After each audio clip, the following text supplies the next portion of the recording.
A convicted serial killer is executed in the electric chair, but he comes back from the dead seeking revenge. No, it's not Shocker. It's 1989's The Horror Show, and we're covering it in today's Horror Geek Review. Increase the voltage. Yeah! Increase the voltage, shithead!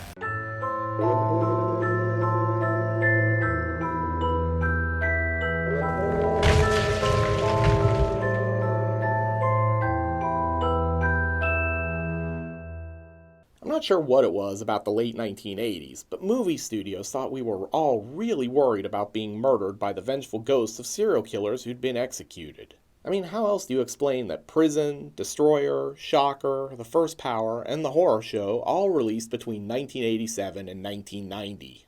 Of the 5 films, The Horror Show falls somewhere in the middle of the pack. It's not as good as The First Power or Shocker, but it's arguably better than Destroyer and Prison. That it's the third best of these 5 films is really an accomplishment, because The Horror Show was plagued with production problems from the very beginning. We'll talk more about those later in the review, but for now, let's break down the plot. The film opens with what may be the longest establishing shot of an ordinary house in horror film history. Yeah, there it is, it's a house. Still going. Still going. Yeah, this is all still the same opening shot.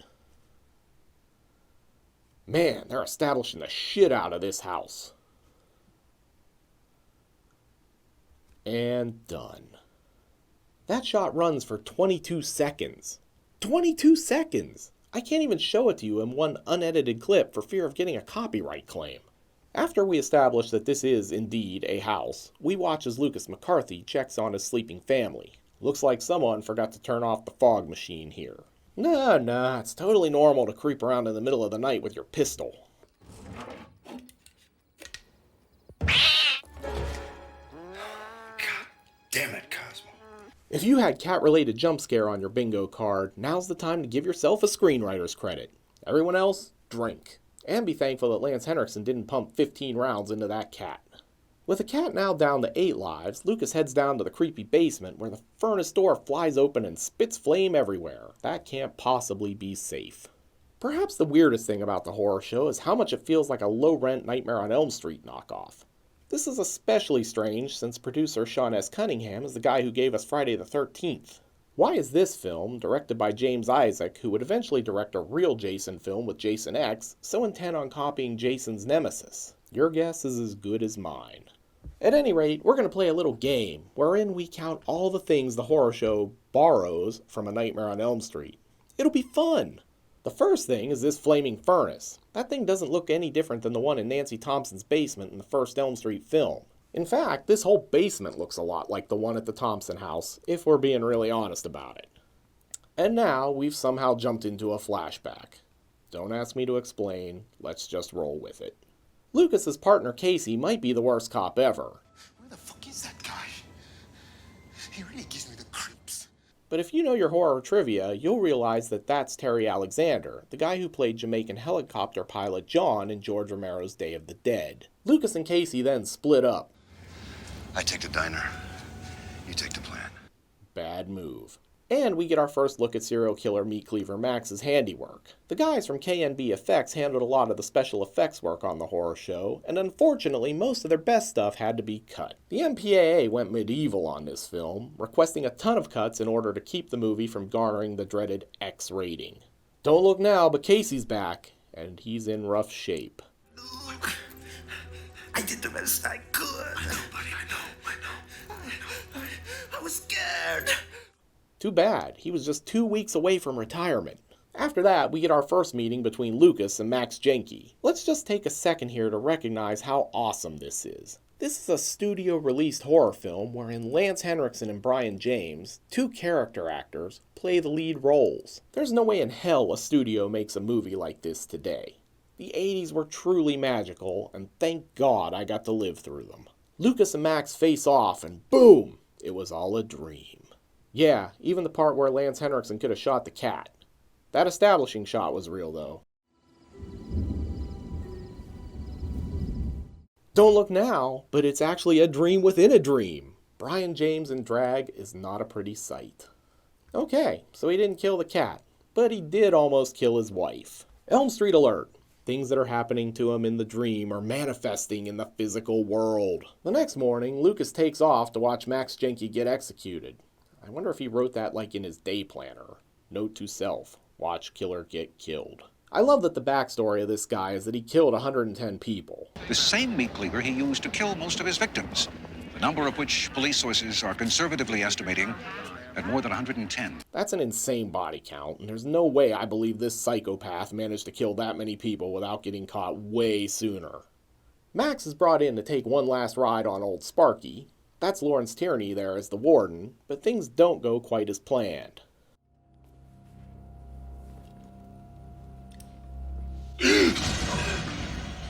All that did was give me a hard-on. Brion James often said this was his favorite of all his roles, and it's easy to see why. I love his execution scene.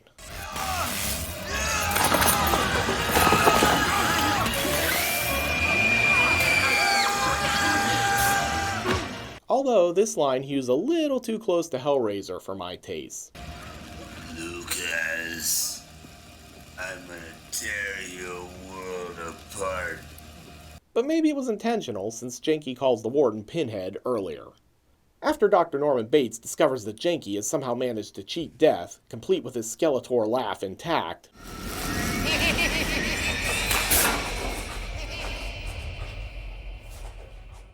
we get another establishing shot of the house. You know, just in case you forgot where Lucas lives. Ghost Max is now in Lucas's house. He's making the fuse box glow, which makes sense since he's now supposed to be one with electricity. So why does he wind up living in the furnace?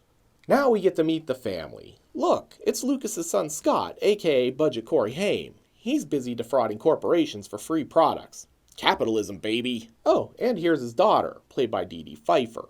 Yes, Michelle Pfeiffer's little sister. After that, Lucas is accosted by Dr. Norman Bates, who's actually some kind of scientist named Campbell, who warns Lucas that Max Jenke is coming back from the dead. It's Jenke. He's coming back. What the fuck are you talking about? As you can imagine, the whole thing goes over about as well as a wet fart in church. Lucas peels off, and I think we need to take a moment to appreciate how hard it is to make a tough guy exit when you have to get into a faux wood-paneled station wagon. Lance Henriksen does make it work, though. Meanwhile, Max gets his first victim from the afterlife when he kills the lunkhead hiding in the basement waiting to hook up with Lucas's daughter. This is a really lame kill, but again, blame the MPAA. Later that night, Lucas finds himself in the basement again, ready to confront the furnace about his ever-increasing heating bill. Look, I'll ask again. If Max is supposed to be electric, why is he personified by the flames in the furnace? This movie's internal logic is more confused than Jason Voorhees at a summer camp filled with virgins. Hey, another establishing shot of the house, which is hilarious, because clearly in the last scene we were inside the house. Oh hey audience, just in case you forgot, we're still in this house. Inside, the Max Jenke execution celebration is still going strong. Let's all just sit down and have a nice turkey lunch to celebrate. What could go wrong? Don't look now, Cub, but your family's dead. Oh sweet Jesus, someone kill that thing. This feels like another Elm Street-inspired moment. It's all too easy to imagine Freddy Krueger taunting a victim as a talking turkey. I'll be honest though, I love this whole sequence. It's stupid, yet awesome. If stabbing that turkey to death weren't bad enough, Lucas then blows away his TV. I think we've all been here. With his life now spiraling out of control, Lucas heads over to Max's old place. I love that they never clean this dump out. Dude's dead, but his practice electric chair is still here.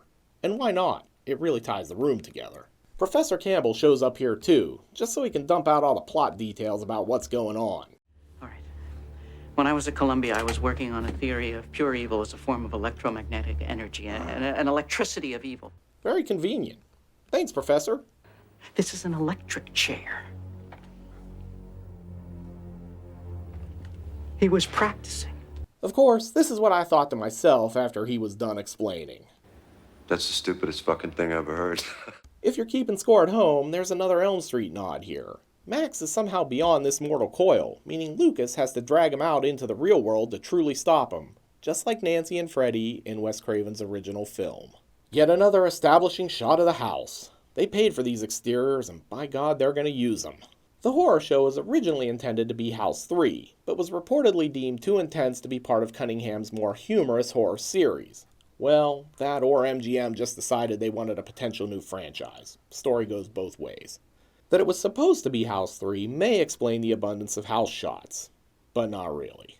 To make matters even more confusing, the film was released in some foreign markets as House 3, the horror show, and as part of the La Casa series in Italy. That was a group of completely unrelated films assembled by Joe D'Amato as sequel to Sam Raimi's Evil Dead. The horror show was La Casa 7, and you thought the Demon series numbering was hard to follow. With that out of the way, Max calls Lucas's daughter, pretending to be her boyfriend. This gets her down into the basement so she can find the boyfriend's body. Man, it just dawned on me that no one has actually died in this movie in like forever. What the hell, the horror show? You're a slasher movie. Kill someone. Naturally, everyone suspects Lucas is guilty, which leads to him being taken away in cuffs. Max does finally kill someone, knocking off Professor Campbell with another neutered kill. Damn you, MPAA. Then we get another Elm Street moment. Max calls Lucas's daughter again. All that's missing here is a tongue coming out of the phone and Max saying, "I'm your boyfriend now, Nancy." Man, my Freddy Krueger impression sucks. After that, we get a really pointless scene with Lucas being interrogated by Internal Affairs before he gives his old pal a shoryuken and makes his escape. Next thing you know, Max shows up at the house and menaces Lucas's daughter. The implications are creepy, but it's gonna get worse. When Lucas finally makes it back home, which seems like the dumbest move he could make after fleeing the cops, they'll never check for him there, right? He finds Budget Corey Haim dead and that Max has left him a little surprise in his daughter. I told you it was gonna get worse. Oh, and this is another Elm Street moment. Freddy's done stuff like this before. Lucas can't really help her though because he's busy trying to hold the gaping wound in his chest together. Shit's getting real weird around here. But it's gonna get weirder, as Lucas passes out for some reason and then wakes up to learn that Max has his wife. This is some more Elm Street homage. The weird dreams within dreams vibe where you never know what's going on happens in literally all of those films. Lucas then heads to the basement so he can warp to another dimension through the furnace. Yeah, okay. Sure, I'll go with that. He finds himself back in the weird power plant boiler room location from the early part of the film. Hey, another nod to Elm Street. And he has to do battle with Max to save his wife. Why don't you crawl over here and lick my boots? Well, probably because they taste bad and he has no idea where you've been walking. At one point, Max goes over a railing, and I'd bet all the money I'm not going to make from this video that it's actually Kane Hodder performing the stunt. Before Hodder became the most famous actor to don Jason's iconic hockey mask, he did stunt work, including standing in for Brion James in the horror show. After a little more cat and mouse, Lucas electrocutes Max. Wait, if Max can somehow be stopped by electricity, why would you insist on having the fight in a power plant? This is like Superman battling Doomsday and saying, well, screw it, let's just do it on this planet made of kryptonite. So this electrocution brings Max back to the real world, more Elm Street, and Lucas terminates him with extreme prejudice. That has to be the end, right? Oh no, there's still time for one more establishing shot. Oh, and another nod to Elm Street. Here, Lucas and his family are moving out of the house, but Budget Corey Haim is alive again and his daughter isn't toting around a Max Jenke baby that she conceived and birthed in the span of 90 minutes. I know what you're thinking here. What about all the loose ends?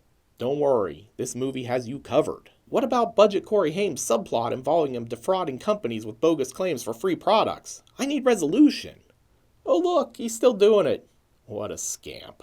While no one will ever claim that the horror show is a classic film, it might have been a whole lot better if things had gone differently in the early stages. Director David Blythe was fired early in the production and replaced with James Isaac. Screenwriter Alan Warner had his name removed from the project, opting instead for the universally recognized pseudonym of Alan Smithy. Warner never had another project produced. And if all that weren't enough, the film's last hurdle was the MPAA, whose meddling required the removal of many of the film's gory special effects. The horror show is incredibly tame for an 80s slasher film, but it wasn't originally. Despite these problems, I still dig the horror show. Part of it's nostalgia. I saw it back in 1989 on my 17th birthday. Yes, I'm that old. But it's also because Lance Henriksen and Brion James really elevate the material. There could have been a franchise here, or at least a sequel. Too bad a perfect storm of crap conspired to prevent that from happening. What do you think of the horror show? If you haven't seen it, you can snag an uncut copy from Scream Factory. If you have access to a region-free player, Arrow's release, titled House 3, has more extras. While both versions profess to be uncut, I don't think even the Arrow version restores all of the footage Isaac was forced to remove. You can find links to purchase the discs below, and while you're down there, why not consider liking this video and subscribing to the channel? My goal is total world domination, one YouTube subscriber at a time. Oh, and follow me on social media, and check out more of my videos. Look, I don't know what I'm doing, they just keep telling me to plug this shit. Christ's sake. That's the stupidest fucking thing I ever heard.